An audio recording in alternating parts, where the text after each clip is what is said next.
Kementerian Pendidikan dan Kebudayaan terus melakukan terobosan guna meningkatkan kualitas pendidikan di Indonesia melalui Merdeka Belajar. Transformasi pendidikan di tanah air dimulai dengan Merdeka Belajar episode pertama yang menggantikan ujian nasional, menghapus ujian sekolah berstandar nasional, menyederhanakan rencana pelaksanaan pembelajaran, serta mengatur zonasi penerimaan peserta didik baru agar mengakomodasi ketimpangan akses dan kualitas pembelajaran.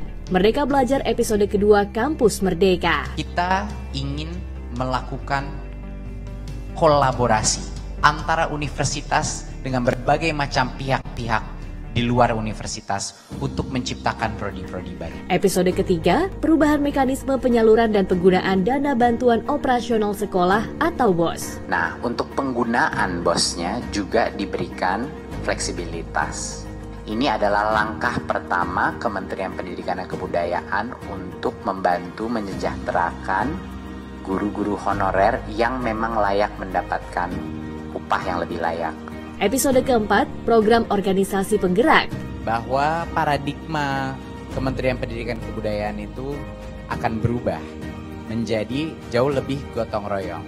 Kita akan menggerakkan sekolah-sekolah dengan yang namanya organisasi penggerak. Episode kelima, program guru penggerak. Reformasi pendidikan di Indonesia harus berawal dan berakhir kepada guru. Guru penggerak adalah ujung tombak perubahan transformasi pendidikan. Episode keenam, transformasi dana pemerintah untuk pendidikan tinggi. Sebagai upaya pengembangan Merdeka Belajar di lingkungan pendidikan tinggi, terobosan pendanaan yang fundamental untuk mengakselerasi tercapainya Indonesia Maju telah kami siapkan. Dan program sekolah penggerak sebagai episode ketujuh. Penggerak percaya bahwa setiap anak di dalam sekolah dia bisa sukses, punya potensi sukses. Sekolah penggerak adalah juga sekolah di mana semua guru dan kepala sekolah merasa bahwa setiap guru punya potensi untuk sukses. Dan sekolah penggerak adalah sekolah yang percaya bahwa tidak semua murid sama, sehingga setiap murid itu spesial. Merdeka Belajar episode ke-8 SMK Pusat Keunggulan merupakan perwujudan visi Presiden Joko Widodo yang mengamanatkan revitalisasi SMK secara komprehensif. SMK PK Pusat Keunggulan ini bisa menjadi benih daripada transformasi SMK kita senasional. 900 SMK yang akan berpartisipasi di tahun ini bisa menjadi pelatih untuk SMK-SMK lainnya. Merdeka Belajar episode ke-9, Kartu Indonesia Pintar KIP Kuliah Merdeka tahun 2021. Kementerian Pendidikan dan Kebudayaan terus berupaya memperluas sasaran dan menyempurnakan implementasi Kartu Indonesia Pintar KIP Kuliah Merdeka untuk meningkatkan akses masyarakat tidak mampu agar bisa mendapatkan layanan pendidikan tinggi sebagai salah satu upaya mewujudkan SDM unggul Indonesia. Sekarang adalah kesempatannya untuk adik-adik yang kurang mampu, ya, tapi berprestasi sekali. Adik-adik bisa bermimpi sangat besar, bisa masuk ke dalam program-program. Kalau Anda masuk ke dalam program-program terhebat di Indonesia, Anda bisa menerima sampai dengan 12 juta per semester dari KIP Kuliah. Kini Kementerian Pendidikan dan Kebudayaan melanjutkan terobosan dengan meluncurkan Merdeka Belajar episode ke-10, perluasan program lembaga pengelola dana pendidikan. Pandemi COVID-19 di Indonesia telah memberikan pengaruh yang sangat besar terhadap pelaksanaan pendidikan. Perluasan program LPDP akan menjadi penggerak untuk mencapai tidak hanya program-program yang sedang berjalan, namun juga program-program baru yang akan merangkul lebih banyak lagi peserta didik, guru, dan tenaga kependidikan, serta pelaku budaya untuk bisa meningkatkan keterampilan mereka melalui pendidikan tinggi.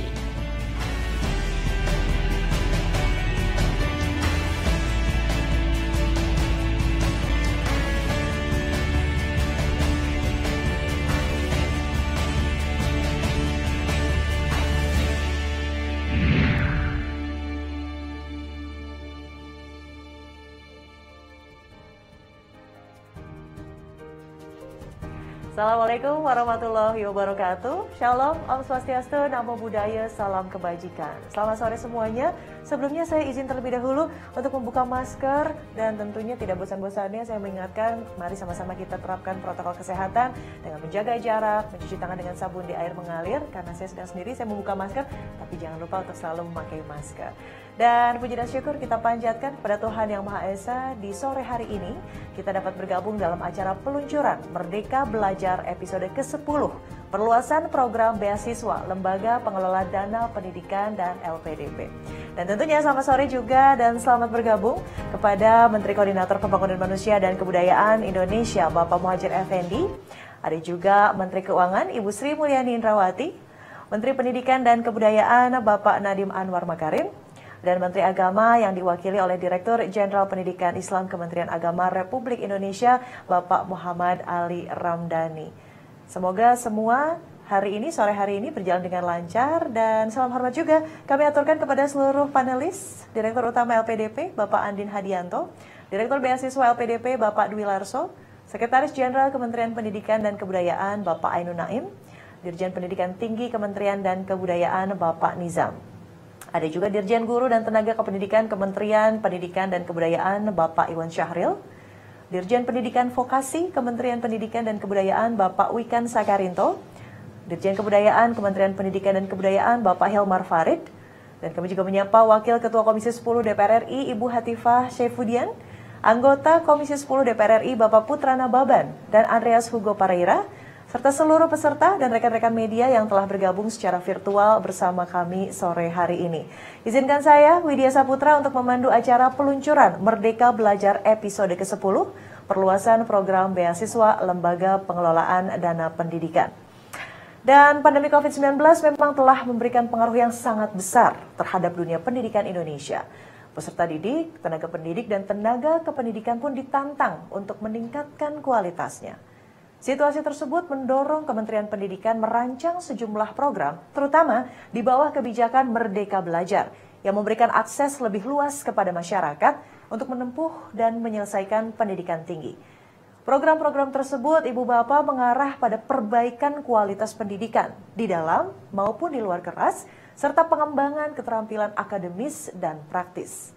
Nah, dalam peraturan Presiden tentang dana abadi investasi pemerintah di bidang pendidikan yang ditetapkan pada April 2021, alokasi dana abadi pendidikan tidak hanya mencakup ranah perguruan tinggi, juga ranah penelitian dan budaya. Nah, oleh karena itu disusunlah keputusan Dewan Penyantun Dana Abadi Pendidikan yang memberikan arahan dan kebijakan strategis yang dilaksanakan oleh Lembaga Pengelola Dana Pendidikan, atau yang lebih populer kita menyebutnya dengan LPDP. Dan sekarang kita akan mendengarkan laporan singkat kinerja Kementerian Keuangan terkait dukungan Kementerian Keuangan dalam penyaluran dana abadi pendidikan. Dan kepada Menteri Keuangan Ibu Sri Mulyani Indrawati, kami persilahkan. Mangga Ibu.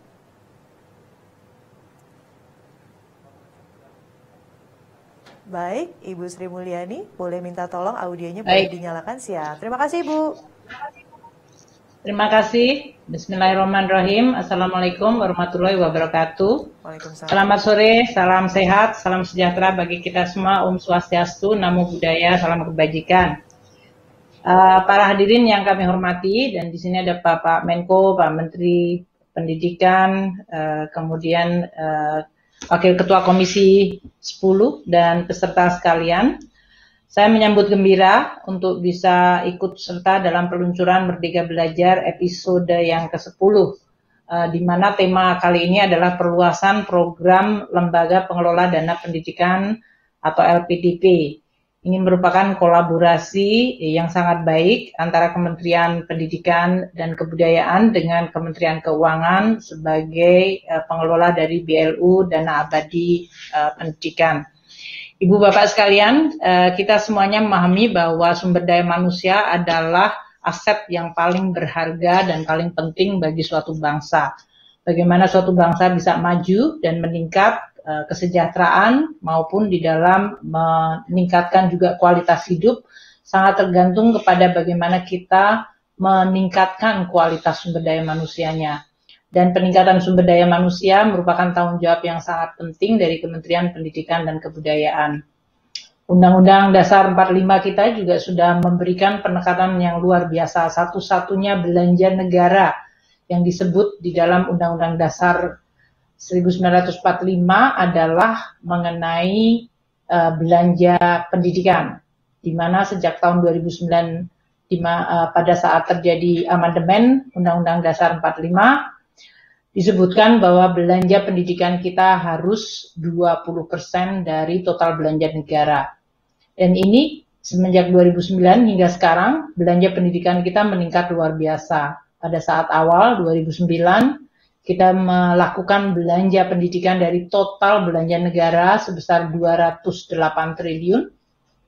Untuk tahun 2021 ini, total belanja negara untuk bidang pendidikan mencapai 550 triliun, jadi kenaikan yang lebih dari 5 kali lipat. Tentunya dalam masa kita menghadapi pandemi, belanja pendidikan ini juga perlu untuk terus ditekankan untuk bisa memberikan pelayanan pendidikan kepada seluruh murid-murid kita, agar mereka tidak mengalami dampak negatif akibat COVID-19, termasuk pada saat harus melakukan pembelajaran jarak jauh. Oleh karena itu, di dalam belanja pendidikan termasuk program pemulihan ekonomi, kita memberikan alokasi untuk belanja internet gratis bagi para murid, para guru, para mahasiswa, dan para dosen. Ini dilakukan untuk sekolah konvensional maupun sekolah yang berbasis agama di bawah Kementerian Agama. Jadi dalam hal ini belanja pendidikan kita terus merespon berbagai perubahan dan ide-ide yang muncul tentu dari Kementerian Pendidikan, Kebudayaan, Kementerian Agama di dalam rangka untuk betul-betul meningkatkan kualitas sumber daya manusia. Efektivitas dari belanja ini sangat tergantung kepada kualitas dari programnya. Saya memahami bahwa dalam hal ini Kementerian Pendidikan dan Kebudayaan dan Kementerian Agama tentu memiliki tugas yang sangat penting dan berat karena bertanggung jawab bagi kualitas SDM kita hari ini dan ke depan. Kementerian Keuangan selama ini terus mencoba untuk mengelola belanja negara yang begitu besar pada anggaran pendidikan. Kalau pada awal-awal di mana 20% anggaran pendidikan selalu kemudian habis karena sistem tahun anggaran di mana seluruh belanja yang dialokasikan harus dibelanjakan habis, maka Kementerian Keuangan mulai merintis apa yang disebut pembentukan dana abadi. Sehingga pada saat alokasi 20% dari anggaran pendidikan ini betul-betul bisa didesain dengan program yang tidak terburu-buru harus dihabiskan pada satu tahun anggaran. Pembentukan dana abadi dalam bentuk dana abadi pendidikan yang kemudian dikenal sebagai dana abadi untuk membiayai beasiswa, baik yang sifatnya reguler, afirmasi maupun untuk ASN, TNI, Polri, itu merupakan suatu pemikiran untuk menciptakan sebuah dana yang bermanfaat antar generasi atau intergenerational fund. Dan kita berharap Kementerian Pendidikan, Kebudayaan, dan Kementerian Agama betul-betul memikirkan desain dari penggunaan ini yang betul-betul bisa dimanfaatkan antar generasi. Sejak LPDP dibentuk tahun 2012, sejak 2009 bahkan dalam hal ini, LPDP saat ini sudah mengakumulasikan dana abadi sebesar 70,1 triliun. Ini dimulai dengan awalnya dana abadi itu adalah hanya 1 triliun. Jadi suatu kenaikan yang luar biasa. Di dalam dana abadi 70,1 ini terdapat dana abadi pendidikan sebesar 61,1 triliun, dana abadi penelitian 4,99 triliun, dana abadi untuk perguruan tinggi 3 triliun, dan dana abadi untuk kebudayaan 1 triliun. Kementerian Keuangan melalui BLU terus berharap bahwa pemanfaatan hasil investasi dari dana abadi ini benar-benar bisa memberikan dukungan yang fleksibel dan efektif bagi program-program yang didesain oleh Kementerian Pendidikan Kebudayaan maupun Kementerian Agama dan kementerian yang bertanggung jawab di bidang pendidikan dan penelitian tentunya.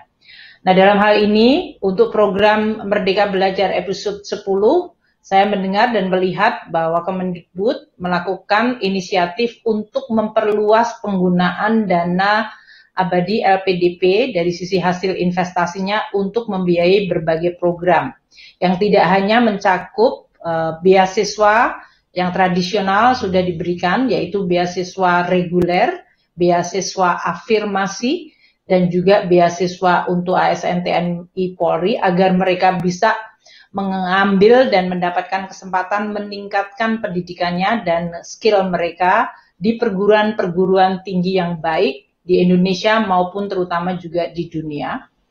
Namun juga sekarang di dalam episode Merdeka Belajar ke-10 saya lihat Kemendikbud akan memulai mengekspansi dengan kegiatan-kegiatan yang mencakup kualitas dosen, guru, dan terutama juga guru SMK. Tentu kami akan terus mendukung dari sisi fokus yang memang betul-betul dibutuhkan oleh anak didik kita untuk meningkatkan SDM, dan juga fokus untuk tetap menjaga tata kelola, dan juga fokus untuk menjamin atau meyakinkan bahwa belanja-belanja ini memberikan dampak yang terbaik. Jadi monitoring evaluasi menjadi sangat penting. Kami akan terus mendukung melalui pengelolaan dana LPDP yang berhati-hati dan bertanggung jawab, karena ini seperti saya sampaikan tadi merupakan dana abadi intergenerational untuk generasi-generasi Indonesia yang akan datang.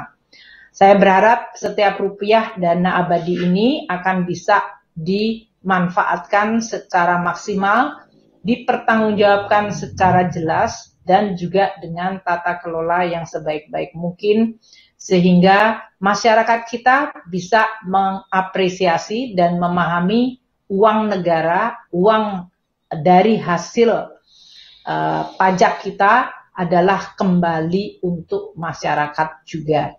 Demikian yang saya bisa sampaikan. Sekali lagi, semoga perluasan dari program LPDP ini betul-betul akan menghasilkan dampak dari keseluruhan perbaikan dan perkuatan ekosistem pendidikan di Indonesia. Dengan seluruh dukungan yang kita akan berikan, dengan tetap menjaga tata kelola yang baik dan akuntabilitas yang sangat jelas, kita berharap manfaat dari dana pendidikan betul-betul akan menciptakan kemajuan bagi bangsa Indonesia. Terima kasih. Wassalamualaikum warahmatullahi wabarakatuh. Waalaikumsalam warahmatullahi wabarakatuh. Terima kasih paparan dan juga dukungannya tentunya Kementerian Keuangan di dalam penyaluran dana abadi pendidikan. Terima kasih Bu Sri Mulyani. Dan berikutnya kita akan simak sambutan dan dukungan yang akan disampaikan oleh Menteri Koordinator Pembangunan Manusia dan Kebudayaan Bapak Muhadjir Effendi. Kami persilakan Pak Muhadjir, mangga.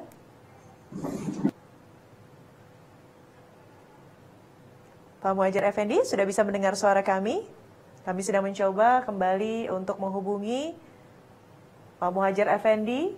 Dan sembari menunggu, mari kita akan mendengarkan langsung paparan terkait perluasan program beasiswa Lembaga Pengelola Dana Pendidikan LPDP langsung kepada Mas Menteri Nadiem Anwar Makarim. Kami persilahkan Mas Menteri.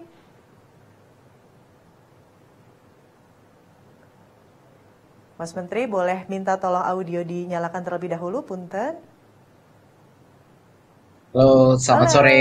Selamat sore. Silakan Mas Menteri. Terima kasih, terima kasih.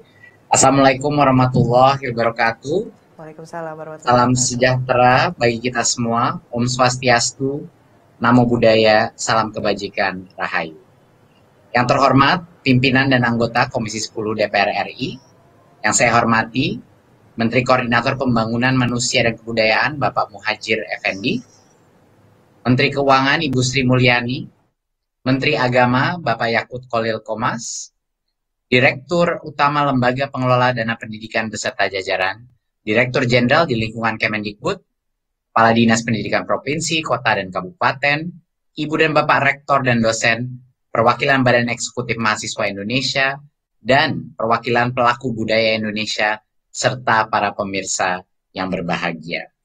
Puji syukur, Alhamdulillah di bulan Ramadan ini kami dapat meluncurkan episode ke-10 dari Merdeka Belajar. Ini hari yang sangat membahagiakan buat saya, karena ini merupakan program yang sangat dekat di hati kami di Kemendikbud. Dan pertama saya ingin ucapkan terima kasih sebesar-besarnya kepada Ibu Sri Mulyani dan semua jajaran di Kemenq yang berhasil menciptakan kolaborasi dan beberapa perubahan-perubahan di dalam LPDP untuk memperluas program beasiswa yang sudah dilakukan sekarang. Jadi benar-benar esensi daripada hari ini adalah kemerdekaan dana LPDP untuk menjadi lebih inklusif, untuk juga mendukung bukan hanya murid-murid, tapi juga dosen-dosen, pengajar, dan tenaga pendidik dan juga fokus bukan hanya kepada program-program masa lalu, yaitu hanya program yang degree saja, tapi juga program-program non-degree. Jadi izinkan saya melakukan paparan sedikit mengenai esensi dan spirit daripada perubahan LPDP ini. Berikut. Halaman berikut. Terima kasih. Dunia sedang berubah secara drastis. Kita mengalami disrupsi teknologi di mana perubahan itu akan selalu menjadi semakin kencang. Dunia informasi dan dunia kerja akan berubah dalam suatu kecepatan yang akan sulit kita prediksi. Dan kedua adalah dari sisi sosiokultural, di mana urbanisasi menjadi salah satu tren demografi terbesar, ya, dan meningkatnya tenaga kerja yang mobile dan fleksibel. Ini juga menimbulkan perubahan daripada sistem bekerja, dan juga sistem budaya kita, dan juga dampaknya kepada peningkatan SDM kita, dan tentunya lingkungan kita dengan kebutuhan yang sangat besar dari aspek lingkungan dan juga perubahan iklim yang sedang terjadi. Ini adalah perubahan-perubahan transformatif yang sedang dilalui industri, dilalui SDM kita, masa depan SDM kita, dan juga bumi kita. Jadi ini adalah perubahan itu menjadi sangat cepat. Jadi kebijakan pemerintah, kebijakan daripada inovasi di pemerintahan juga harus sangat cepat, dan LPDP tidak berbeda, dan harusnya level of inovasinya juga sama cepat. Kita ingin memastikan kenapa kita mau merubah LPDP untuk menjadi lebih inklusif, lebih fleksibel penggunaannya untuk berbagai macam program. Karena dengan adanya program Merdeka Belajar, sekarang tujuan utama dari semua berbagai program transformasi pendidikan Merdeka Belajar adalah profil pelajar Pancasila. Ini saya sudah ulang-ulang kali, berpuluh-puluh kali. Profil pelajar Pancasila ini adalah tujuan utama daripada transformasi pendidikan kita. Nah, sekarang kalau ada elemen-elemen di sini seperti bergotong royong, mandiri, bernalar kritis, berkebinekaan global, maka program LPDP pun juga harus melakukan evolusi. Evolusi untuk memastikan bahwa semakin banyak partisipan yang bisa memasuk dalam program ini, bukan hanya mahasiswanya maksudnya partisipannya, tapi program-programnya yang didukung oleh pemerintah, misalnya program-program non-degree, misalnya project-based magang bersertifikat, hal-hal di dalam industri yang sama nilainya dengan kuliah atau mendapatkan gelar yang degree, tetapi lebih banyak orang bisa berpartisipasi. Ini harus kita buka sekat-sekat daripada program sebelumnya untuk mencapai profil pelajar Pancasila yang jauh lebih holistik. Jadi ini adalah esensi daripada kenapa kita mau melakukan perubahan ini. Berikut. Kita sudah tahu bahwa kesenjangan kualitas pendidikan di daerah ini merupakan hal yang sangat serius. Dan kalau program-program seperti LPDP itu harus kita arahkan terhadap memberikan lebih banyak kesempatan bagi anak-anak dari daerah, berbagai macam daerah, untuk mendapat kesempatan. Tidak semua anak-anak kita di daerah-daerah misalnya di luar Jawa yang punya kesempatan untuk keluar negeri misalnya. Ya, tidak semuanya punya kesempatan untuk mencari pendidikan sampai dengan S2, sampai dengan S3. Jadinya dengan kita melakukan perubahan dalam LPDP, kita pun juga bisa menjadikan program ini lebih inklusif. Berikut. Dan kalau kita melihat LPDP itu adalah dana abadi pendidikan. Dan tujuan utamanya adalah meningkatkan kualitas daripada pendidikan kita. Nah, faktor terpenting dalam meningkatkan kualitas pendidikan adalah guru, ya, dan tenaga pendidik. Jadi dosen dan guru. Jadi ini adalah seperti yang kita tahu, kita harus secara cepat mengakselerasi perkembangan kompetensi dan kualitas daripada pendidik kita. Inilah salah satu alasan besarnya kenapa menurut kami LPDP ini harus juga fokus terhadap pendidikan si pendidik, guru dan dosen. Untuk meningkatkan, mengupgrade level kompetensi mereka, wawasan mereka, kebinekaan global mereka, agar mereka pun menjadi mendarah daging profil pelajar Pancasila itu ada di bukan hanya peserta didik, tapi juga guru dan dosen. Jadi nanti kita akan melihat bagaimana akan shifting juga untuk mendukung kompetensi dan peningkatan kapabilitas daripada pendidik dan tenaga pendidik kita. Berikut. Ya, kita juga baru menyadari bahwa sebenarnya kita sangat menyadari bahwa dari sisi total pengeluaran pendidikan, ya, bahwa kita masih di bawah karena populasi kita begitu besar. Tentunya suatu hal, dan tentu kita masih negara yang berkembang, ya, middle income country. Jadinya ini merupakan hal di mana LPDP ini punya kesempatan yang spesial untuk bisa mendukung partisipasi di dalam sistem pendidikan kita, baik dari murid, mahasiswa, maupun juga peserta tenaga pendidik. Berikut. Jadi esensinya adalah sektor pendidikan harus bergerak lebih cepat. Kalau kita mau bersaing di tingkat dunia, kita tidak punya opsi. LPDP pun sama, kita harus melakukan transformasi terhadap apa saja jenis-jenis program yang akan didanai, apa jenis bagi para mahasiswa dan juga tenaga pendidik kita. Jadi ini adalah salah satu simbol daripada kita berlari, berinovasi untuk mengejar perubahan yang ada di dunia. Selama ini, bagi yang sudah pernah mengenal program LPDP, ada 3 program utama di LPDP. Beasiswa afirmasi, ini untuk yang benar-benar kebutuhan khusus, dan yang prasejahtera, terutama untuk daerah-daerah 3T.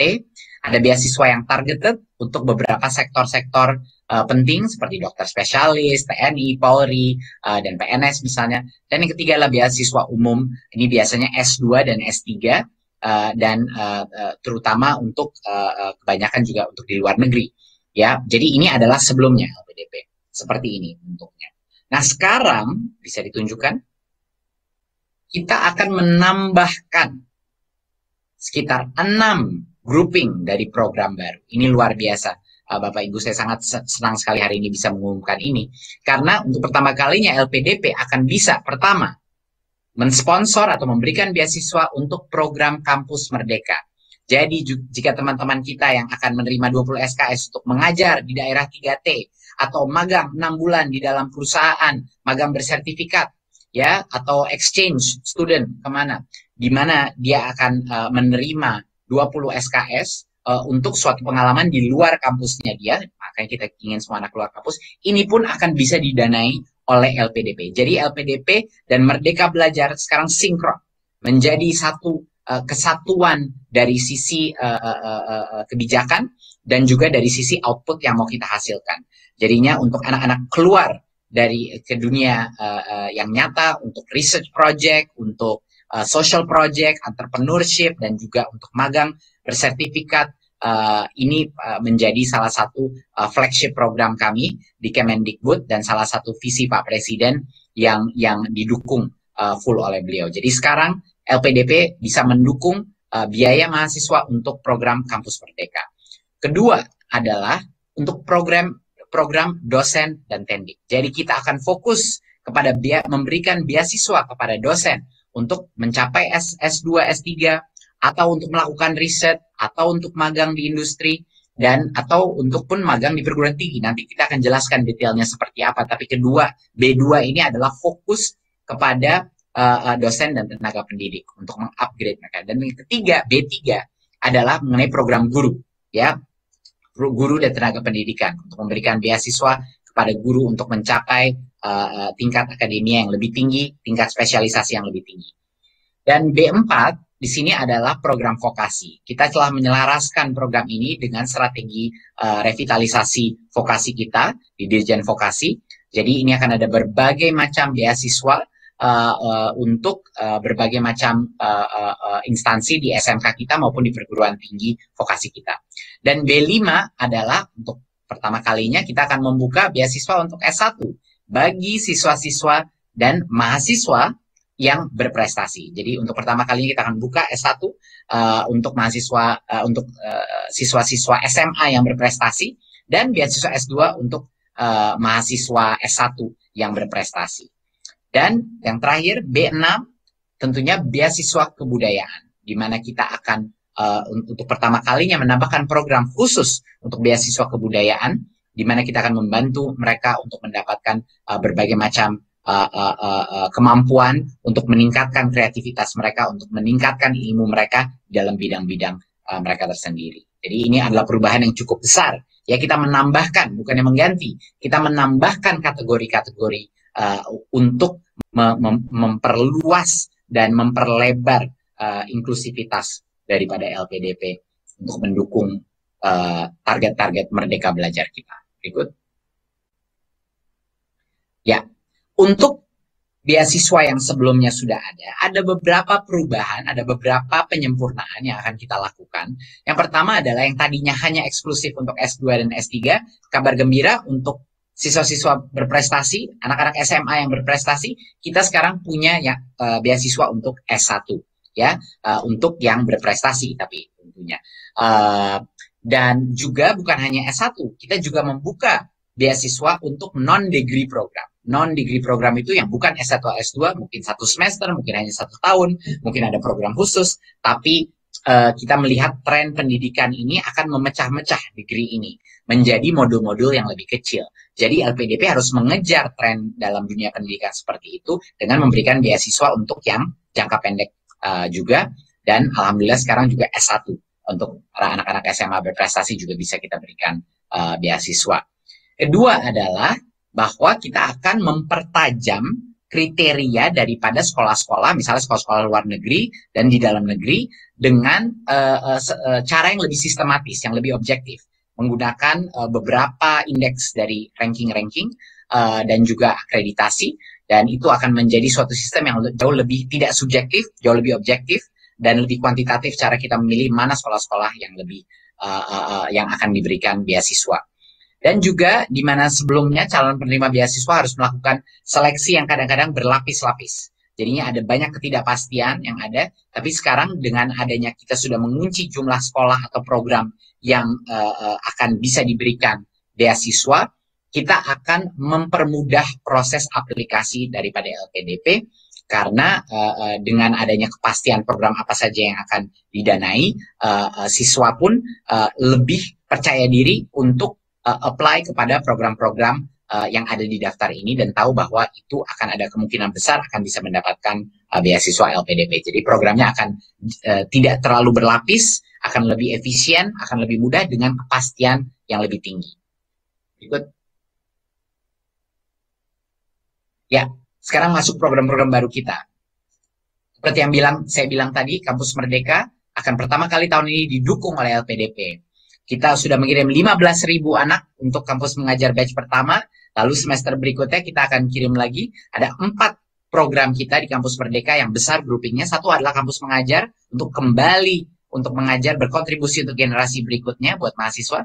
Kedua adalah micro credentials, ini adalah non-degree program, tapi misalnya magang 6 bulan di dalam perusahaan, di dalam organisasi masyarakat, atau organisasi nirlaba, ataupun studi independen bersertifikat untuk mendapatkan misalnya satu course di bidang teknologi, atau apa yang bisa dibiayai oleh LPDP. Ketiga adalah mobilitas internasional mahasiswa, ini adalah foreign exchange. Untuk anak-anak kita mengambil 1 semester atau bahkan 2 semester di luar negeri, dan ini bisa didanai oleh LPDP. Dan keempat adalah di dalam domestik, ya, di dalam negeri, pertukaran mahasiswa merdeka untuk mendorong kebinekaan dan juga rasa kebangsaan di Indonesia. Jadi ini adalah 4 program besar kita untuk Kampus Merdeka. Berikut. Kampus mengajar, ini yang saya bilang tadi, udah 15.000 dikirim, harapannya lebih besar lagi untuk semester berikutnya. Ini luar biasa, kita mengirim anak-anak kita ke berbagai penjuru di Indonesia untuk membantu meningkatkan numerasi dan literasi di sekolah-sekolah kita. Ya, terutama sekali di daerah-daerah 3T yang benar-benar butuh bantuannya. Jadi mereka di situ untuk mendampingi para guru, untuk memberikan berbagai macam bimbingan kepada anak-anak, terutama bagi anak-anak yang mungkin lebih tertinggal dari rekan-rekan temannya. Dan disinilah kita bisa menjawab ketimpangan atau kesenjangan antara daerah-daerah yang tingkat numerasi dan literasinya itu masih rendah. Jadi ini satu program yang luar biasa dengan skala yang sangat besar dan akan selalu kita tingkatkan. Luar biasa motivasi mahasiswa untuk apply kepada program ini, saya sampai kaget. Hampir waktu itu kita hanya bisa mengirim 15.000, tapi 30.000, hampir 35.000 yang apply ke dalam program ini, Kampus Mengajar. Itulah jiwa kemanusiaan dan sosial mahasiswa-mahasiswa kita yang luar biasa. Dan tentunya dengan mendapatkan full 20 SKS. Jadinya tidak ada pengorbanan yang harus terjadi pada saat dia melakukan bantuan transformasi di sekolah kita untuk numerasi dan literasi. Berikut. Micro Credentials ini adalah program flagship kita, di mana kita akan mengirim anak-anak kita malah membuka dengan berbagai macam perusahaan kelas dunia, berbagai macam organisasi kelas dunia, untuk membuka pintunya dan menciptakan program-program 5-6 bulan, full semester program, di dalam institusi-institusi ini yang akan mendapatkan full 20 SKS bagi murid-muridnya, untuk mereka mencicipi dunia industri, mencicipi bagaimana berkolaborasi, bagaimana melakukan inovasi di dalam institusi-institusi industri kita dan lain-lain. Dan ini adalah project based, ya, fully project based, dan dengan pembimbing atau mentor yang full time. Jadi ini program luar biasa untuk mahasiswa, ini pasti banyak direbutkan di tahun ini. Kita akan mulai batch pertama kan tahun ajaran baru, dan benar-benar immersive learning experience, dan juga dapat sertifikasi industri, sangat penting. Jadi pada saat anak itu menyelesaikan program ini, dia mendapatkan satu sertifikasi yang akan membantunya di karirnya ke depannya. Ini yang dimana kita akan memberikan beasiswa dari sisi uang saku, biaya hidup, dan lain-lain. Terima kasih. Berikut. Ya, studi independen bersertifikat adalah tadi saya jelaskan mengenai masuk ke dalam suatu industri untuk melakukan satu program. Ini adalah misalnya masuk ke dalam suatu program pelatihan tertentu di bidang tertentu. Misalnya kita memberikan beberapa contoh. Di sini ada Human Centered Design di dalam Stanford 1 semester. Ada yang offline, ada yang online. Google Coursera misalnya, sertifikat yang ada. Dan berbagai macam program-program lain, ada yang online, ada yang offline, tapi ini juga bisa mendapatkan dukungan biaya dari LPDP, tapi dikurasi dengan sangat hati-hati oleh Kemendikbud untuk memastikan bahwa ini next generation skills yang akan sangat diperlukan di dalam perubahan industri dan teknologi yang sedang terjadi. Berikut. Ya, beasiswa mobilitas internasional, jadi Student Exchange ini merupakan suatu program yang sangat penting. Tidak semua orang punya kesempatan untuk melakukan full degree program. Tidak semua anak-anak kita diterima dalam full degree program S1 atau S2 di sekolah-sekolah yang top. Tapi akses untuk melakukan 1 semester exchange atau 1 summer program itu jauh lebih mudah, lebih inklusif, dan lebih banyak anak-anak kita, mahasiswa-mahasiswa kita yang bisa mendapat akses kepada ini. Jadinya kita menyediakan beasiswa untuk program-program 1 atau 2 semester di luar negeri untuk mendapatkan exposure, untuk meningkatkan kebinekaan global, dan juga untuk mendapatkan pengalaman di dalam institusi-institusi pendidikan terhebat di dunia. Dan ini merupakan, saya 100% percaya bahwa walaupun misalnya cuma 1 semester di luar negeri, ini akan merubah total paradigma anak-anak yang misalnya belum pernah punya pengalaman di luar negeri. Kebinekaan global mereka akan terbangun dengan kuat. Dan biasanya seperti contoh saya, pada saat saya sekolah di luar negeri, jiwa nasionalisme saya malah meningkat. Jadi menurut saya, keindonesiaan kita itu akan lebih terbangun kalau kita kadang-kadang punya pengalaman di luar Indonesia. Sehingga kita bisa mengetahui, oh ya, saya ini sebenarnya Indonesia sekali. Dan saya bangga menjadi bagian dari negara saya. Gitu. Berikut. Pertukaran Mahasiswa Merdeka, ini adalah beasiswa, ini program yang akan kita besarkan. Ini program yang luar biasa, di mana kita akan melakukan berbagai macam pertukaran domestik di mahasiswa perguruan tinggi. Ya, kita akan mengambil mahasiswa baik dari PTN maupun PTS, ya, dan harus semester 3 sampai 8, dan ada minimal IPK-nya, karena kita akan memastikan bahwa kondisi akademisnya itu anak masih baik gitu, tapi kita akan memberikan bantuan pendanaan baik dari potongan UKT, biaya hidup, akomodasi. Kita ingin ada berbagai macam peleburan budaya di Indonesia. Peleburan antara Jawa dan non-Jawa, peleburan antara agama, peleburan antara adat. Dan ini adalah satu daripada fokus program ini adalah meningkatkan rasa kebinekaan dan rasa nasionalisme di dalam negara kita, agar kita berinteraksi dengan berbagai macam masyarakat di Indonesia yang berbeda dengan latar belakang kita. Dari sinilah kita akan menyadari apa itu arti dan makna daripada Bhinneka Tunggal Ika. Berikut. Mari kita saksikan video sejenak mengenai pertukaran mahasiswa merdeka.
mengingat kembali bahwa bangsa ini adalah bangsa yang tangguh dalam keberagaman, bangsa yang bahagia.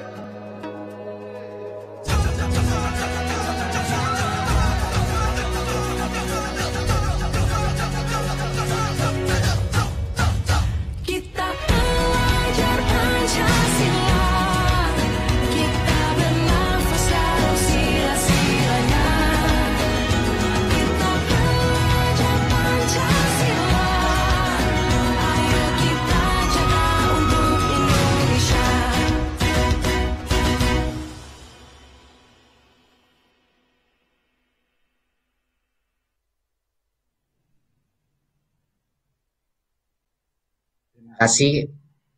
Ki Hajar Dewantara bilang bahwa dunia pendidikan tak lepas dari para pengajar alias guru, para pejuang tulus tanpa tanda jasa yang mencerdaskan kehidupan bangsa. Di tahun ini LPDP akan juga mendanai berbagai macam program yang fokus kepada guru dan dosen untuk meningkatkan kualitas daripada sistem pendidikan kita untuk melahirkan pemimpin-pemimpin merdeka belajar di setiap institusi pendidikan kita. Marilah berikut. Ya, program pertama adalah program yang berfokus kepada dosen dan tenaga pendidikan. Kita akan menyediakan beasiswa dosen untuk S2 dan S3 untuk mencapai S2 dan S3 mereka. Dan ini beasiswa penuh bagi dosen akademik yang berprestasi untuk meraih gelar magister atau doktoral baik di dalam maupun di luar negeri. Ya, dan juga bukan hanya untuk degree program saja untuk dosen. Kita juga akan mensponsor dan memberikan beasiswa, ya beasiswa dalam tanda kutip beasiswa, tapi mensponsor dosen-dosen kita untuk melakukan sabbatical atau magang atau bekerja part-time di perusahaan-perusahaan kelas dunia selama lebih dari 1 semester. Itu akan menjadi salah satu program kita. Kita ingin dosen-dosen kita keluar dari akademia dan juga mencari dan mengembangkan pengalaman di dalam dunia industri dan juga dunia riset. Seperti itu. Yang ketiga adalah kita juga akan memberikan subsidi untuk dosen PT akademik yang menjalankan riset-riset keilmuan. Jadi itu juga di bidang riset menjadi salah satu fokus utama kita karena itu adalah bagian dari Tridharma dan suatu aktivitas yang akan meningkatkan kemampuan dosen-dosen kita untuk meningkatkan wawasan dan juga meningkatkan kemampuan dia untuk menjadi spesialis di masing-masing bidangnya sendiri. Dan tentunya magang di dalam perguruan tinggi, subsidi bagi dosen untuk bekerja di perguruan tinggi lain untuk 1 semester, 1 tahun, dan ini adalah satu hal yang kita semua yang mau kita lakukan untuk mahasiswa sama juga kita mau lakukan untuk dosen, di mana kita ingin mereka keluar dari kampus mencari pengalaman dari berbagai macam institusi-institusi, baik perguruan tinggi kelas dunia di luar negeri dan juga project research ataupun industri. Jadi kita mengambil filsafat yang sama daripada dengan dosen dan mahasiswa. Jadi benar-benar suatu breakthrough yang akan kita dukung dan kita akselerasi terus. Berikutnya. Program guru, tentunya peran guru adalah peran yang terpenting dalam meningkatkan kualitas pendidikan kita. Dengan itu LPDP akan mendukung beasiswa S2 bagi guru-guru di dalam negeri maupun di luar negeri. Dan program-program micro credential ya seperti subsidi biaya program sertifikasi dalam suatu skill baik itu IT atau apapun micro credentials untuk guru-guru juga akan kami dukung. Jadinya yang non degree juga kami akan dukung dan tentunya beasiswa untuk S3 juga di dalam negeri itu menjadi salah satu program yang akan kita dukung. Jadi guru pun akan menjadi beneficiary, akan bisa menikmati beasiswa-beasiswa dari LPDP untuk menambah wawasan dan kompetensi mereka. Nah, program kita punya banyak sekali program untuk vokasi, di mana kita akan membantu guru-guru SMK ya mendapatkan pengalaman kerja di perusahaan yang berkualitas tinggi. Jadi guru-guru di SMK akan kita dorong dan kita danai untuk mendapat pengalaman di dalam perusahaan agar mereka punya kompetensi-kompetensi praktek, kompetensi yang selaras dengan perubahan-perubahan yang dilakukan di dunia industri. Dan tentunya kita juga memberikan beasiswa S1 untuk guru-guru SMK, untuk calon-calon guru SMK yang ingin menjadi guru di SMK. Kita juga akan mendukung dengan beasiswa S1 dan juga beasiswa kegiatan dosen vokasi di luar kampus. Jadi dosen-dosen di perguruan tinggi vokasi, kami juga akan memberikan beasiswa untuk magang di dalam industri. Jadi biaya sehari-harinya juga akan ditanggung dalam program ini. Berikut. Kita juga akan mendukung berbagai macam program-program seperti program sertifikasi, magang bersertifikat, ya, bagi dosen dan tenaga pendidikan di perguruan tinggi vokasi. Jadi ini juga micro credential yang bagi mereka yang non-degree, ini juga akan kami dukung. Program sertifikasi di dalam industri pun yang ada akan juga bisa menerima beasiswa dari LPDP. Dan juga beasiswa dosen vokasi S2 dan S3 dalam negeri dan luar negeri. Dan riset terapan ya di dalam negeri. Ini juga ada berbagai macam program yang akan kita dukung. Jadinya pendidikan vokasi kita benar-benar terdorong dengan perubahan dan transformasi penggunaan dana LPDP ini. Nah, satu hal yang memang kabar gembira adalah untuk pertama kalinya kita akan memberikan beasiswa untuk S1. Sebelumnya LPDP hanya S2 dan S3. Tapi ini khusus untuk anak-anak SMA yang berprestasi. Jadi kita akan memberikan beasiswa S1 dengan kriteria prestasi yang tinggi dalam berbagai macam bidang. Contohnya mereka pemenang olimpiade akademik, atau seni, atau juara olahraga, dan lain-lain. Mereka akan bisa mendapat beasiswa S1. Ya. Dan juga untuk beasiswa S2 bagi mahasiswa S1 yang berprestasi di dalam negeri. Jadi kriterianya mereka adalah anak-anak yang benar-benar go above and beyond, anak-anak yang memang mengikuti minat dan bakat mereka dan tekun dalam mencapai prestasi di dalam bidangnya, akan kita dukung untuk mencapai pendidikan yang terbaik untuk mereka. Berikut. Dan program juga suatu hal yang sangat membanggakan bagi saya hari ini adalah program beasiswa kebudayaan. Pertama kali kita akan memberikan beasiswa S1 untuk kebudayaan di dalam negeri, ya, dan juga beasiswa S2 khusus untuk pelaku budaya, ya, baik di dalam negeri maupun di luar negeri, ya. Dan juga beasiswa S3, ya, di kebudayaan ini juga dalam negeri dan luar negeri. Jadinya untuk bisa meningkatkan aktivitas budaya kita, untuk bisa menghargai keindahan adat budaya dan kreativitas di dalam negeri ini, kita harus ada spesifik porsi untuk para budayawan, dan ini merupakan hal yang sangat membanggakan buat saya karena kontribusi mereka kepada identitas kita sebagai bangsa, pada kebanggaan kita sebagai satu negara, ini merupakan luar biasa. Jadi harus menjadi fokus yang spesial. Berikut. Kalau Anda ingin mencari informasi lebih lengkap, Anda bisa mengunjungi dua website, bisa mengunjungi di beasiswa lpdp.kemenq.go.id atau beasiswa.kemdikbud.go.id, dan di situ akan ada semua informasi mengenai berbagai macam beasiswa yang ada, prosesnya, detailnya, dan kriterianya.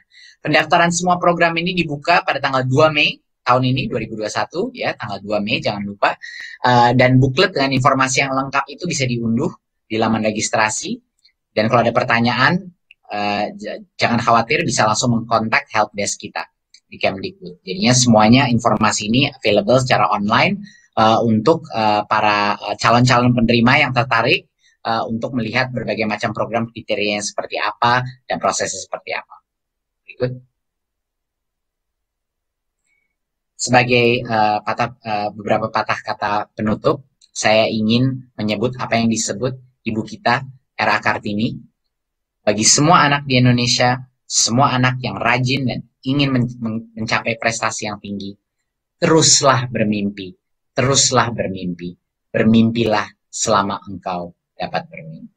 Itu pesan saya kepada semua anak-anak di situ, dan semoga program LPDP ini bisa benar-benar melebarkan sayapnya sehingga lebih inklusif, lebih aksesibel bagi berbagai macam bagian masyarakat kita dan lebih menuju kepada tujuan daripada Merdeka Belajar dan SDM unggul visi Pak Presiden Joko Widodo. Terima kasih, dan untuk menutup saya ingin ada satu video singkat untuk menutup presentasi hari ini. Terima kasih. Wassalamualaikum warahmatullahi wabarakatuh. Saya mendapatkan kesempatan bisa menggapai cita-cita melanjutkan pendidikan ke jenjang yang lebih tinggi di Amerika Serikat. Awalnya, saya tidak menduga bisa mendapatkan kesempatan belajar di luar negeri. Mengingat berlatar belakang keluarga yang tidak mampu secara ekonomi dan finansial. Kemudian saya juga berasal dari daerah 3T, yaitu Kabupaten Bovendigul yang berbatasan langsung dengan Provinsi Papua dan Papua Nugini yang memiliki banyak keterbatasan. Menjawab keresahan saya dan generasi bangsa lainnya yang ingin meraih pendidikan setinggi-tingginya, mengubah yang tidak mungkin menjadi mungkin, serta ikut serta mewujudkan amanah konstitusi, yaitu mencerdaskan kehidupan bangsa. Dengan beasiswa LPDP, saya berhasil menyandang gelar doktor bidang literasi di usia 29 tahun dari kampus Ohio State University, Amerika Serikat. Saat ini saya mengajar di Universitas Teguh Umar, Aceh Barat, tanah kelahiran saya. Di bumi Teguh Umar ini, saya mengabdi dan terus meniti karir menuju gelar kehormatan tertinggi, yaitu guru besar. Berasal dari salah satu pulau terluar di Indonesia, Tanjung Pinang Kepri, saya tidak pernah membayangkan bahwa suatu saat saya bisa berkuliah, apalagi terpilih menjadi orang Indonesia pertama yang memberikan pidato kewisudaan di Harvard Law School berkat LPDP. Dan hanya berkat LPDP, anak muda Indonesia seperti saya yang seringkali harus mendapatkan mimpi kami redup karena faktor ekonomi bisa berkuliah di luar negeri. Saya tidak pernah membayangkan bahwa apapun yang saya capai hari ini mungkin. Sekarang rasanya teman-teman untuk mengubah. Saya memahami betapa pentingnya pendidikan tinggi bagi para pelaku seni di Indonesia. Karena selain akan meningkatkan potensinya, memahami potensinya, tetapi dengan pendidikan tinggi, para pelaku seni akan juga mampu menjadikannya sebagai sebuah platform riset untuk kemampuan mengartikulasikan, berargumentasi tentang tradisinya, tentang pemahaman-pemahaman teknis yang selama ini dikerjakan oleh para pelaku seni. Selain itu, pendidikan tinggi bisa meningkatkan kemampuan dalam melakukan inovasi seni berbasis budaya Indonesia yang terdokumentasikan secara ilmiah, sehingga mampu berdiskusi, memaparkan gagasan dan produk secara sistematis, kritis, analitis di forum kajian seni dalam lingkup menjadi momen untuk para guru meningkatkan kemampuan diri, kapasitas diri maupun pengalaman-pengalamannya.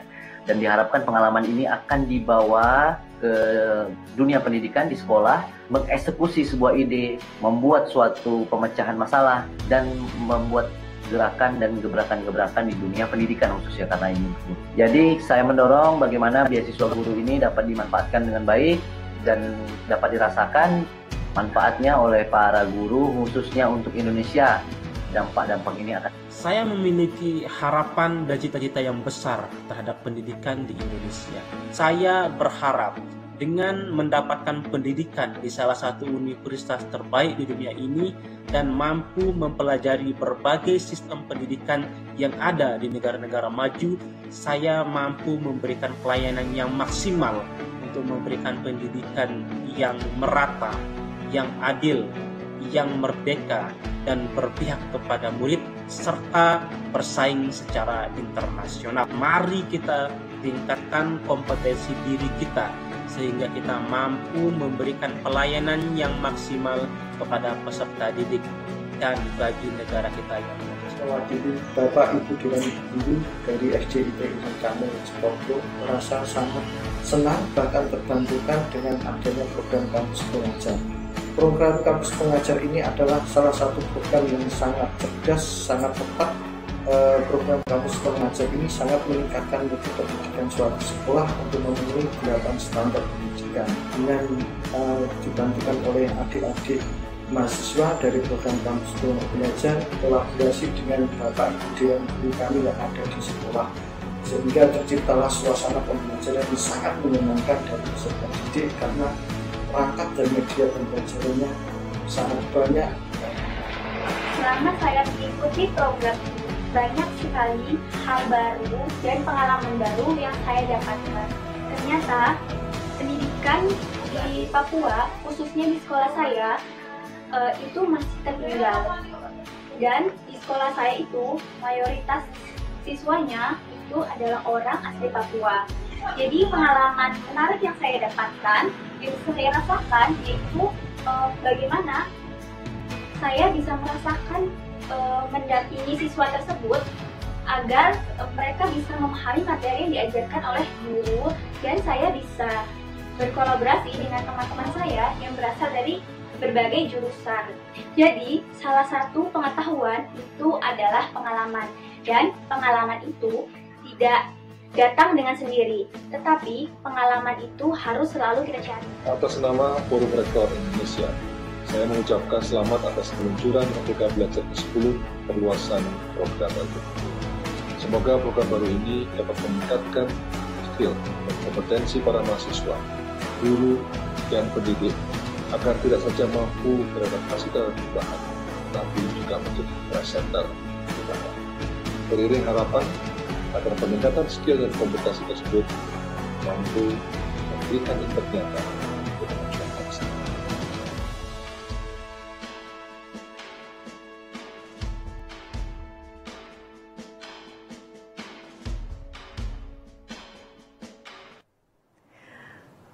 Baik, sebuah pemaparan yang sangat komprehensif dan betul-betul apa ya, ini kerja dari episode 1 sampai 10 Merdeka Belajar ini saya melihat benar-benar Mas Nadiem ini semuanya ngegaspol. Saya jadi excited nih Mas, jadi pengen juga apply nanti lewat LPDP, insya Allah semoga bisa berhasil. Dan terima kasih juga saya ucapkan kepada Bapak Muhajir Effendi dan Ibu Sri Mulyani atas waktu dan kesediaannya untuk tadi bergabung bersama kami di sore hari ini. Nah, selanjutnya kita akan memulai diskusi panel perluasan beasiswa program LPDP hari ini. Untuk itu kembali ya, saya mengundang yang pertama Mas Menteri Nadiem Anwar Makarim, Bapak Menteri Pendidikan dan Kebudayaan, dan juga Sekretaris Jenderal Kementerian Pendidikan dan Kebudayaan, Bapak Ainun Naim, Direktur Utama Lembaga Pengelola Dana Pendidikan LPDP, Bapak Andin Hadianto. Bapak-bapak, nah sudah bergabung. Selamat sore Pak Ainun Naim, Pak Andin, apa kabar? Baik, alhamdulillah. Baik, selamat sore. Baik, alhamdulillah. Sangat menyenangkan di sore hari ini. Langsung kita mulai, Bapak-bapak izin kita akan memulai diskusi panel.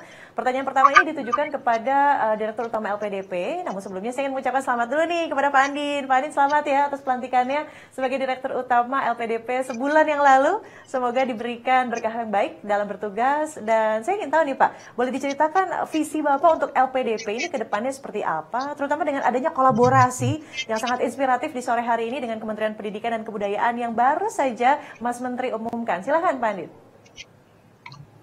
Terima kasih, amin, amin, ya Rabbal alamin doanya. Mohon izin Mas Menteri, jadi sebagai pengelola dana abadi, LPDP tentunya berusaha keras untuk menjadi badan yang dapat dipercaya dan bertanggung jawab di dalam pengelolaan dana abadi tersebut. Selain itu, kami juga berharap bahwa dengan perluasan program ini, setiap rupiah yang dihasilkan dan dikeluarkan akan bermanfaat lebih banyak orang, terlebih kalau kita melakukan kegiatan yang sifatnya co-funding dengan lembaga pemberi beasiswa lainnya, baik lembaga di dalam negeri maupun luar negeri. Program kolaborasi ini juga merupakan salah satu komitmen kami bahwa program LPDP dapat dijangkau dan dinikmati oleh masyarakat secara lebih luas, lebih merata dan lebih inklusif, seperti yang disampaikan Mas Menteri tadi. Hal ini juga merupakan salah satu upaya kami di dalam ikut memenuhi program Nawacita Presiden untuk pengembangan SDM unggul dan maju. Ke depan, LPDP akan terus bekerjasama dengan semua kementerian atau lembaga terkait agar dana yang ada bisa dimanfaatkan secara maksimal untuk pengembangan SDM bangsa. Pengembangan SDM ini adalah sangat strategis dan harus dilaksanakan sesegera mungkin untuk mengejar bonus demografi yang ada saat ini. Untuk itu, LPDP akan terus mencari cara-cara kreatif dan inovatif di dalam pengelolaan dan pemanfaatan dana demi terciptanya SDM unggul untuk Indonesia maju. Terima kasih. Baik, terima kasih Pak Andin.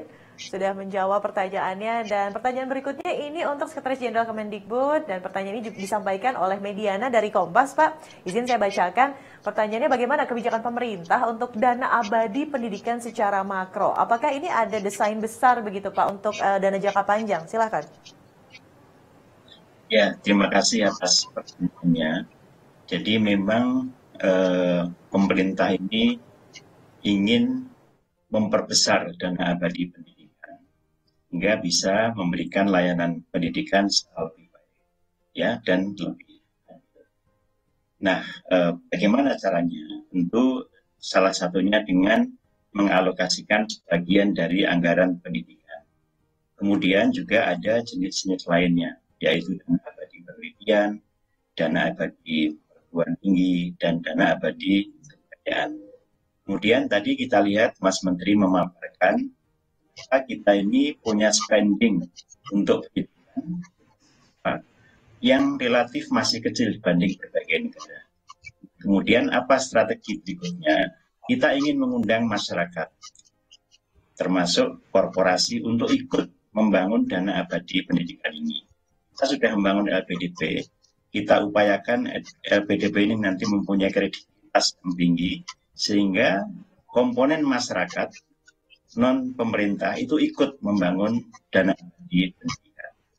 Mereka bisa ikut membangun dana abadi pendidikan tidak hanya ke LPDP, tapi juga bersama perguruan tinggi. Mas Menteri sudah membuat kebijakan matching fund. Jadi kalau perguruan tinggi itu bisa menggandeng institusi lain membangun endowment, nanti kita akan match, kita akan lengkapi, kita akan bantu dengan grant dengan tertentu untuk memajukan dan meningkatkan dana abadi.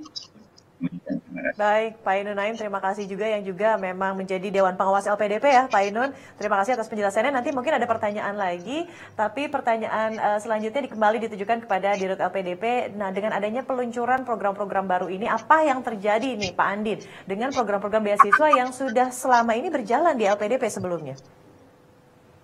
Baik, dengan peluncuran program ini, maka yang jelas LPDP dan Kemendikbud ini mensinergikan seluruh sumber daya yang ada dengan bekerjasama di dalam satu tim yang efisien dan efektif di dalam mencapai tujuan bersama. Nah, program-program tersebut utamanya adalah diarahkan untuk tadi seperti yang disampaikan Mas Menteri, menyiapkan tenaga terdidik dan terampil baik di tingkat pendidikan vokasi maupun S1, S2, dan S3. Nah, sementara itu, program-program beasiswa yang selama ini ada dan berjalan di LPDP tetap dilaksanakan dengan berbagai perbaikan. Ini antara lain terkait dengan universitas tujuan dan juga penajaman di dalam area prioritas-prioritas tertentu. Untuk program-program beasiswa seperti beasiswa guru, beasiswa dosen, kampus merdeka, micro-kredensial, pendidikan vokasi, ini akan dikelola oleh Kemendikbud, namun pembiayaan tetap dari LPDP. Nah, sementara itu untuk program-program unggulan umum, seperti beasiswa perguruan tinggi utama dunia, atau PTUD, beasiswa reguler yang bisa diakses oleh siapa saja, beasiswa afirmasi, beasiswa Indonesia Timur, dan beasiswa targeted PNS, TNI, Polri, serta dokter spesialis, masih akan dikelola oleh LPDP. Jadi pada dasarnya program-program yang diluncurkan hari ini oleh Kemendikbud dan LPDP ini mempunyai prinsip saling melengkapi dan bersinergi untuk hasil yang lebih maksimal. Demikian, Mbak. Itu kata kuncinya ya, saling melengkapi dan bersinergi. Nah, kalau ini pertanyaan terakhir ditujukan kepada Mas Menteri, ini disampaikan oleh Tri Wahyuni dari Suara Karya. Mas Menteri, mengapa perlu adanya perluasan program-program di bawah LPDP dengan kolaborasi bersama Kemendikbud? Apakah ada artinya nih program-program beasiswa LPDP yang selama ini sudah ada masih belum dirasa mencukupi atau seperti apa? Mas Menteri, silakan. Iya, menurut saya program-program LPDP yang sudah ada sangat baik. Saya sudah mengenal banyak sekali alumni-alumni LPDP yang mendapatkan kesempatan yang luar biasa yang mungkin tadinya tidak didapatkan. Jadi sama sekali bukannya berarti program yang sebelum tidak bagus, tapi menurut kami ada beberapa perubahan-perubahan di dalam dunia pendidikan yang juga harus dipahami juga, sehingga kita lebih banyak menyediakan opsi-opsi beasiswa yang tidak konvensional atau tradisional.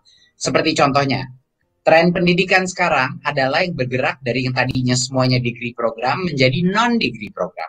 Ada course, sertifikat, misalnya course di bidang Android, course di bidang teknologi, course di bidang manajerial atau di bidang sains atau apa yang bisa diambil, dan harusnya itu juga disediakan beasiswa untuk program-program non-degree tadi. Exchange program ke universitas lain, itu juga harusnya 1 semester di luar, itu harusnya juga bisa diberikan beasiswa. Jadinya yang tadinya cuma full 2 tahun program atau 4 tahun program atau 5 tahun program, sekarang kita mendanai program-program yang lebih pendek, 3 bulan, 6 bulan, dan jumlah anak-anak pemuda-pemuda kita maupun dosen-dosen yang bisa mengikuti program ini lebih banyak, sehingga itu menjadi lebih inklusif gitu. Tren kedua adalah kita selama ini fokus kepada mahasiswanya sendiri ya, atau ML program, tapi belum cukup emphasis kepada siapa yang akan melakukan transformasi sistem pendidikan kita, yaitu guru dan dosen. Jadinya kita agak tapi menambah fokus kepada tenaga pendidik dan guru. Dan tenaga pendidik dan guru ini harus diberikan alokasi yang spesifik dan lumayan besar untuk bisa meningkatkan kapasitas mereka. Jadinya itu adalah fokus kedua.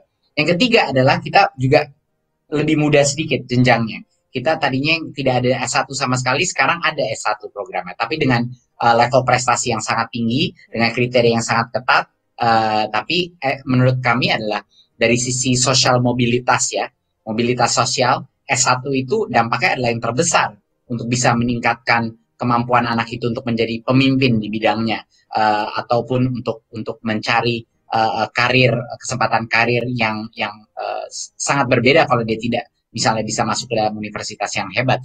Jadi itu adalah kira-kira alasan kenapa pelebaran ini terjadi. Karena ekosistem dunia sudah berubah, jadinya beasiswa pun harus berubah.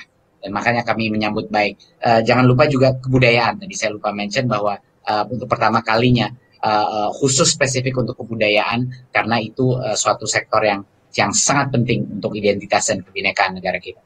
Identitas dan kebinekaan negara kita. Terima kasih Mas Menteri, terima kasih Pak Anin sudah bergabung bersama kami di Merdeka Belajar episode ke-10, perluasan program beasiswa Lembaga Pengelola Dana Pendidikan atau LPDP. Dan kini kita memasuki nih sesi tanya jawab. Kami memberikan kesempatan kepada rekan-rekan media untuk bertanya kepada seluruh narasumber di diskusi panel kita sore hari ini. Untuk itu saya akan undang Direktur Beasiswa LPDP Bapak Dwi Larso, Dirjen Kebudayaan Kementerian Pendidikan dan Kebudayaan Bapak Hilmar Farid, Dirjen Guru dan Ketenaga Pendidikan Kementerian Pendidikan dan Kebudayaan Bapak Iwan Syahril, Dirjen Pendidikan Vokasi Kementerian Pendidikan dan Kebudayaan Bapak Wikan Sakarinto, Dirjen Pendidikan Tinggi Kementerian dan Kebudayaan Bapak Nizam. Dan untuk menjawab dari pertanyaan rekan-rekan dari media sudah dikurasi nih oleh tim dari Kementerian Pendidikan dan Kebudayaan. Pertanyaan pertama ini dari Weni dari Sinar Harapan. Pertanyaan ini ditujukan kepada Dirjen Kebudayaan Bapak Hilmar Farid. Pak, katanya bagaimana bentuk perluasan program LPDP ini dapat menjangkau para aktivis budaya yang selama ini mungkin berada di daerah pelosok padahal kiprahnya cukup cemerlang begitu. Silakan Pak Hilmar. Baik, terima kasih pertanyaannya. Pertama, program ini memang tidak ada batasan geografis ya. Jadi sebetulnya dari mana saja itu bisa. Jadi kalau ada prestasinya tentu kesempatannya sama untuk semua ya, untuk bisa ikut ke LPDP. Tapi ada 2 langkah ya strategis yang akan dilakukan oleh Dirjen Kebudayaan. Pertama, kita akan proaktif ya, mencari calon-calon terbaik di seluruh Indonesia melalui jaringan kita, ada UPT kita di daerah. Jadi ini istilahnya jemput bola begitu ya, sehingga tidak hanya menunggu orang mendaftar. Dan kita sudah punya database dari para pelaku yang punya potensi ya untuk melanjutkan studi S2 dan S3 di bidang kebudayaan. Sehingga nanti seluruh program ini bisa lebih tepat sasaran. Dan kedua, kita juga membantu teman-teman untuk mencari prodi dan sekolah yang tepat sesuai dengan kemampuan, keahlian, dan minatnya. Karena seringkali informasinya terbatas, terutama teman-teman yang berada jauh dari pusat informasi, sehingga sebenarnya ada sekolah dan prodi yang tepat, tapi karena informasi tidak sampai, kemudian jadi urung ya, discourage gitu untuk terlibat di dalam program. Jadi itu akan kita lakukan. Untuk para pegiat yang lebih ke arah praktek ya, jadi tidak di jalur non-akademis, itu juga sudah ada ya di luar program LPDP ini, dan sekarang sudah memasuki tahun kedua. Jadi harapannya memang melalui program ini bisa nanti menjangkau ya lebih luas seperti yang diharapkan oleh Mbak Weni tadi. Terima kasih. Oke, baik. Terima kasih Pak Hilmar Farid atas penjelasannya. Semoga bisa membantu menjelaskan. Nah, pertanyaan selanjutnya, ini dari Weni, Sinar Harapan juga untuk Direktur Beasiswa LPDP, Bapak Dwi Larso. Katanya bagaimana cara mengukur keberhasilan program perluasan LPDP ini. Satu lagi ya Pak, dari Koran Jakarta, dari Maruf, terkait pengawasan supaya program berjalan lancar dan tidak sampai ada pengembalian dana beasiswa oleh penerima seperti yang mungkin pernah terjadi sebelumnya. Silakan Pak. Baik, terima kasih Mbak. Pertanyaan pertama, bagaimana mengukur keberhasilan program ini? Kami LPDP dan juga Kemendikbud memiliki target yang terukur, yang tercantum dalam indikator kinerja masing-masing kementerian dan lembaga. Jadi jika indikator tersebut terpenuhi, tentunya kita bisa mengatakan bahwa program ini dikatakan berhasil. Nah, ukuran keberhasilan ini meliputi berbagai proses dari awal sampai akhir, mulai dari sosialisasi. Kami punya data dari seluruh provinsi, termasuk seluruh kabupaten kota, penerima beasiswa kita. Dan ini akan menjadi patokan kita bagaimana kita melakukan sosialisasi untuk menjangkau seluruh lapisan masyarakat di seluruh pelosok negeri. Yang kedua, prosesnya adalah kita menyusun daftar unitas tujuan berdasarkan kombinasi ranking dari 3 lembaga internasional, sehingga daftar tujuan universitas ini betul-betul bisa memenuhi keinginan kita untuk mendidik anak bangsa di perguruan tinggi terbaik di dunia. Yang ketiga, proses seleksi. Kami menggunakan persyaratan yang cukup ketat, baik kemampuan bahasa Inggris, substansi akademik, substansi kebangsaan, kebinekaan, termasuk rencana pengabdian. Kemudian kami juga punya program pembekalan, pendampingan selama studi, persiapan dan pengembangan karir, dan juga proses pengelolaan alumni LPDP. Dan kami bisa laporkan bahwa dari pengalaman 9 tahun LPDP hadir di Indonesia, bahwa kami sudah meluluskan lebih dari 12.000 alumni yang telah kembali mengabdi di berbagai pelosok negeri. Bisa kita laporkan bahwa 78% lebih alumni kita bekerja di bidang profesional, 7,4% sebagai entrepreneur, dan entrepreneur ini rata-rata mempekerjakan 45 karyawan, dan ini saya pikir kontribusi yang cukup besar. Dan sebagian besar alumni menyatakan bahwa setelah pulang dari sekolah, dari studi, mereka entah meningkat karirnya atau meningkat pendapatannya. Ini saya pikir juga suatu kontribusi yang menurut saya cukup bagus. Nah, pertanyaan kedua, saya pikir saya bisa sampaikan secara singkat bahwa kejadian seperti itu sangat kecil, Mbak. Hanya 4 kejadian di mana LPDP harus meminta pengembalian dana dari sekitar 13.000 alumni yang ada. Nah, tentunya kami akan terus melakukan perbaikan, baik dari sisi proses maupun dari sisi monitoring dan evaluasi. Dan kami, seperti saya sampaikan, punya proses yang berkelanjutan dari mulai seleksi, pembekalan, pendampingan waktu kuliah maupun sebelum mereka lulus dari kuliah, dan kemudian kita juga punya program untuk pengelolaan alumni, sehingga harapan kami setiap rupiah dana LPDP bisa memberi manfaat maksimal bagi pengembangan SDM demi kemajuan Indonesia di seluruh pelosok negeri. Saya pikir itu jawaban kami, Mbak. Terima kasih.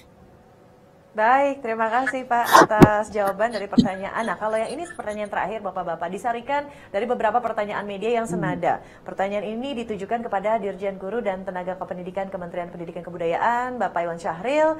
Ada juga Dirjen Pendidikan Vokasi, Kementerian Pendidikan dan Kebudayaan, Bapak Wikan Sakarinto, dan Dirjen Pendidikan Tinggi Kementerian dan Kebudayaan, Bapak Nizam.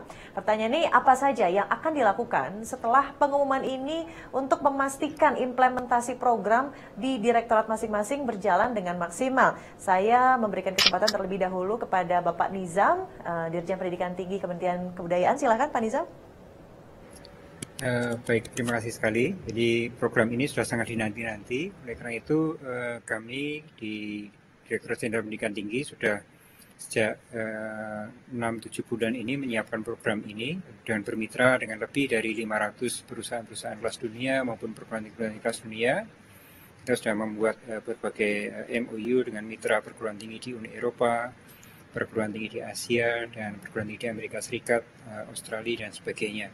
Sebagai bagian dari menu yang nanti bisa dipilih oleh adik-adik mahasiswa.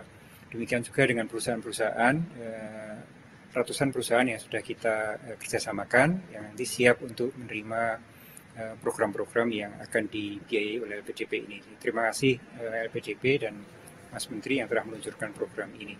Kita siap untuk mensukseskan program ini. Terima kasih. Baik, terima kasih Pak Nizam. Dan berikutnya silakan dijawab Dirjen Pendidikan Vokasi Kementerian Pendidikan dan Kebudayaan Bapak Wikan Sakarinto. Pak Wikan.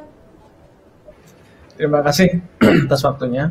Baik, mungkin ya mestinya selaras dan senada dengan Prof. Nizam tadi penjelasannya.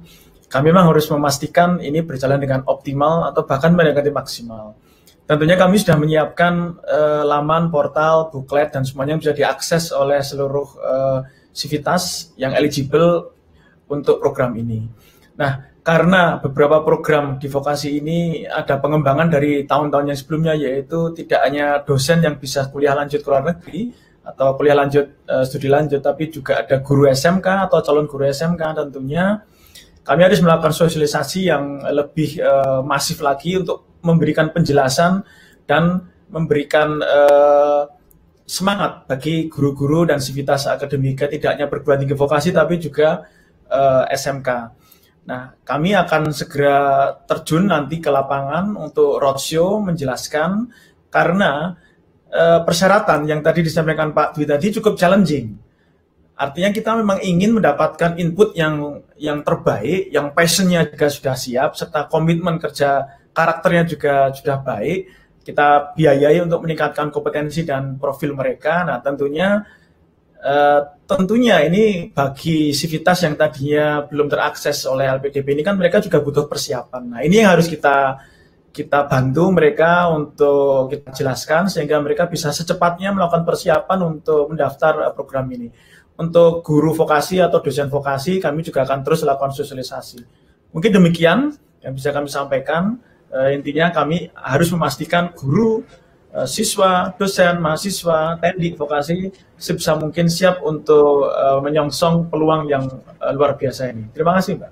Terima kasih, Mas. Dan itu dia ya, ekosistemnya itu sangat komprehensif. Dan ditutup ini dengan jawaban dari Dirjen Guru dan Tenaga Kependidikan Kemendikbud, Bapak Iwan Syahril. Pak Iwan, silakan.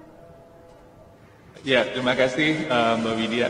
Tentunya kita akan melakukan berbagai upaya untuk secara internal, ada tim khusus yang nanti akan menangani ini, dan juga secara eksternal sosialisasi kepada berbagai kelompok guru, dan juga termasuk juga nanti dosen-dosen di pendidikan guru, supaya ayo kita berlomba-lomba untuk memanfaatkan peluang ini. Karena ini baru pertama kali yang kelompok khususnya itu adalah guru dan untuk pendidikan guru. Karena itu menurut saya ini merupakan kesempatan yang sangat baik, dan terutama untuk mendukung Merdeka Belajar. Kita tahu misalnya pencapaian yang dibutuhkan, misalnya kompetensi minimum itu ada literacy, numeracy, dan karakter, di mana kita di situ untuk keahliannya untuk literacy dan numeracy kita sangat butuh penguatan di segala lini, baik itu dari segi gurunya maupun dari segi pendidik gurunya. Lalu juga dalam konteks pendidikan anak usia dini atau pendidikan dasar, pendidikan berkebutuhan khusus, itu juga merupakan bidang-bidang yang sangat perlu penguatan dan merupakan fondasi ya untuk dalam konteks sistem pendidikan kita. Jadi kalau pendidikan dasarnya baik, tentunya kedepannya akan semakin baik. Jadi kita butuh guru-guru kita, dan itulah komitmen dari Kemendikbud, terutama di Direktorat Jenderal Guru dan Tenaga Pendidikan, untuk memperluas kesempatan guru untuk belajar dan belajar di perguruan tinggi terbaik, baik itu dalam negeri maupun luar negeri. Dan juga ada kesempatan yang seperti Mas Menteri sebutkan yang untuk micro credential ya atau non gelar, karena ini merupakan sebuah hal yang baru di mana kita bisa memperluas kesempatan akses belajarnya itu pada program-program yang sangat bagus gitu ya, tapi nggak perlu komitmen waktu yang sampai 2 tahun atau 4 tahun gitu. Jadi dan itu lebih praktikal, dan kita yakin itu akan membawa dampak yang jauh lebih signifikan terhadap yang paling penting tuh dia tetap pada hasil belajar siswa. Demikian Mbak Widya, terima kasih. Terima kasih semuanya, semangat untuk menjadi long life learner ya. Indonesia ini makin membanggakan. Terima kasih para narasumber atas waktu, kesempatan dan juga jawabannya, dan semoga perluasan program beasiswa LPDP ini dapat diimplementasikan dengan maksimal.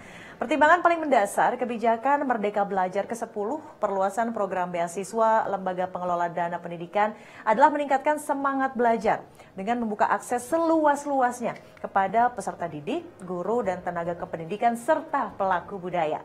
Dengan semakin luasnya kesempatan untuk mengenyam pendidikan tinggi di kampus dan program berkelas dunia, peserta didik, guru, dan tenaga kependidikan serta para pelaku budaya diharapkan dapat terpacu untuk mengejar pendidikan yang lebih tinggi sehingga pada akhirnya mampu meningkatkan kemampuan bangsa Indonesia dalam mencapai kemajuan dan menciptakan kemakmuran bagi seluruh rakyat Indonesia. Dan kita akhiri peluncuran Merdeka Belajar ke-10 perluasan program beasiswa Lembaga Pengelola Dana Pendidikan hari ini. Mewakili seluruh panitia penyelenggara yang bertugas, saya Widya Saputra undur pamit. Terima kasih sekali lagi atas kehadiran dan partisipasi Bapak Ibu semua. Selamat sore, salam sehat, dan sampai jumpa.